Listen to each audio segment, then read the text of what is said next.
Assalamualaikum warahmatullahi wabarakatuh. Perkenalkan, nama saya Alia Nasira dengan NIM 24011110630 akan menjawab soal UAS mata kuliah Ekologi Administrasi.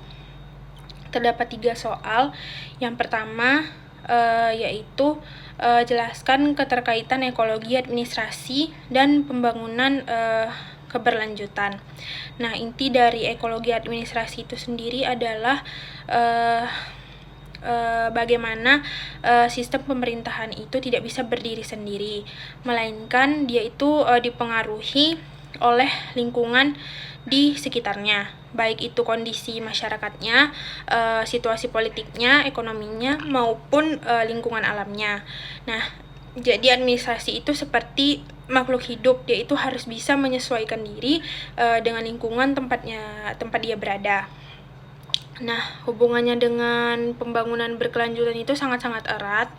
Pembangunan berkelanjutan ini punya prinsip sederhana, yaitu kita boleh membangun hari ini, tapi jangan sampai merusak kesempatan anak cucu kita untuk tetap hidup layak di masa depan. Nah, keterkaitan keduanya ini bisa kita lihat dari 3 sisi. Pertama, setiap kebijakan pembangunan yang dibuat pemerintah harus mempertimbangkan dampaknya terhadap lingkungan hidup, yaitu bukan hanya mengejar pertumbuhan ekonomi semata. Yang kedua, administrasi yang baik dalam perspektif ekologi itu berarti pemerintah harus peka dan responsif tentunya terhadap perubahan lingkungan, misalnya perubahan iklim atau bencana alam, dan menyesuaikan kebijakan pembangunannya. Yang ketiga yaitu keduanya sama-sama menekankan pentingnya keseimbangan bukan hanya antara manusia dengan alam, tetapi juga antara kepentingan generasi sekarang dan juga generasi yang akan datang. Jadi kesimpulan sederhananya yaitu ekonomi administrasi ini mengajarkan kita cara berpikir yang holistik dalam mengelola pemerintahan, dan cara berpikir itulah yang akan dibutuhkan untuk mewujudkan pembangunan berkelanjutan yang sesungguhnya. Nah, untuk soal yang kedua yaitu efektivitas sebuah kebijakan lingkungan ditentukan oleh adaptasinya terhadap lanskap sosial, politik, dan ekologis di sekitarnya. Nah, jelaskan maksudnya. Untuk soal yang kedua ini intinya sebuah kebijakan lingkungan sebagus apapun isinya tidak akan berhasil kalau dia tidak cocok dengan kondisi nyata di tempat dia diterapkan. Ibarat baju, walaupun bahannya bagus, kalau ukurannya tidak pas ya tetap tidak bisa dipakai dengan nyaman. Nah, ada 3 kondisi nyata yang harus diperhatikan. Yang pertama adalah kondisi sosial masyarakat. Setiap daerah itu pasti punya budaya dan cara pandang yang berbeda-beda pula terhadap lingkungan. Contoh sederhananya yaitu masyarakat adat di Riau punya kearifan lokal tersendiri dalam menjaga hutan. Kalau pemerintah membuat kebijakan tanpa mendengar dan menghormati kearifan lokal tersebut, tentunya masyarakat tidak akan mendukung kebijakan tersebut, dan akhirnya kebijakan tersebut gagal diimplementasikan. Nah, yang kedua itu adalah kondisi politiknya. Kebijakan lingkungan itu tidak lahir di ruang hampa, dia itu lahir di tengah kepentingan yang bermacam-macam. Ada tekanan dari pengusaha, ada kepentingan daerah, ada tarik-menarik antara pemerintah, pusat dan daerah. Nah, kebijakan yang efektif adalah yang mampu menavigasi semua kepentingan ini dengan tetap menjaga tujuan utamanya, yaitu melindungi lingkungan. Yang ketiga itu adalah kondisi ekologisnya itu sendiri. Ini paling mendasar. Kebijakan pengelolaan lahan gambut di Riau tentu berbeda dengan kebijakan pengelolaan hutan di Papua karena kondisi alamnya berbeda.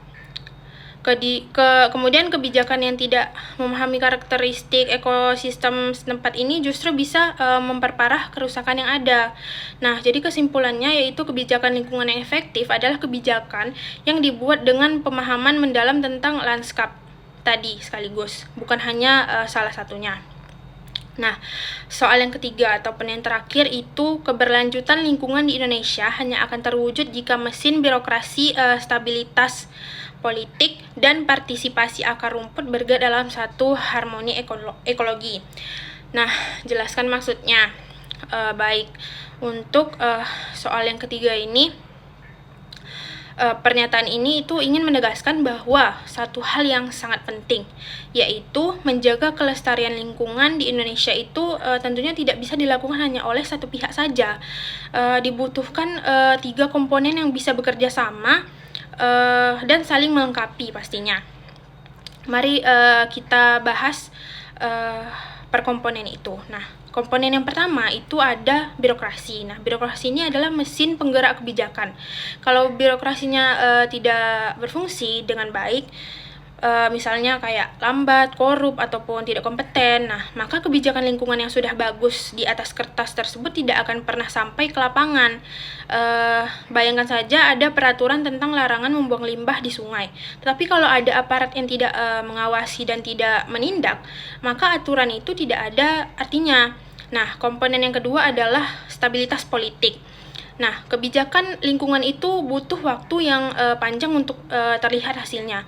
Program penanaman mangrove contohnya yaitu butuh waktu bertahun-tahun untuk memberikan dampak yang nyata. Nah, kalau kondisi politik tidak stabil dan setiap ganti pemimpin selalu ganti kebijakan, maka program-program jangka panjang seperti ini tidak akan pernah tuntas begitu. Nah, stabilitas politik ini memberikan jaminan bahwa komitmen terhadap lingkungan itu bisa dijaga secara konsisten dari waktu ke waktu.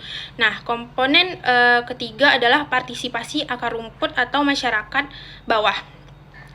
Ini sering dianggap sepele, padahal justru sangat menentukan.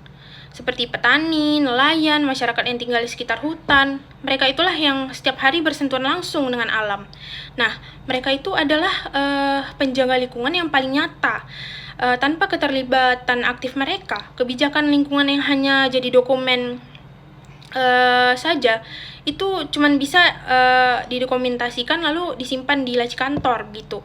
Nah, jadi ketika kita bicara harmoni ekologi, artinya ketiga komponen ini itu harus berjalan beriringan. Birokrasi yang bersih dan profesional itu akan menjalankan kebijakan dengan konsisten.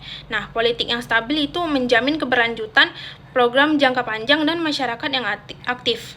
Berpartisipasi itu menjadi pengawas sekaligus ke pelaku langsung di lapangan. Nah, kalau sudah dari ketiga komponen ini tidak berjalan, maka keberlanjutan lingkungan di Indonesia akan sangat sulit terwujud. Nah, sulit sekali untuk harmoni di kedepan harinya. Nah, kemudian sepertinya hanya sampai di situ jawaban yang bisa saya jabarkan. Kurang dan lebihnya saya mohon maaf. Assalamualaikum warahmatullahi wabarakatuh.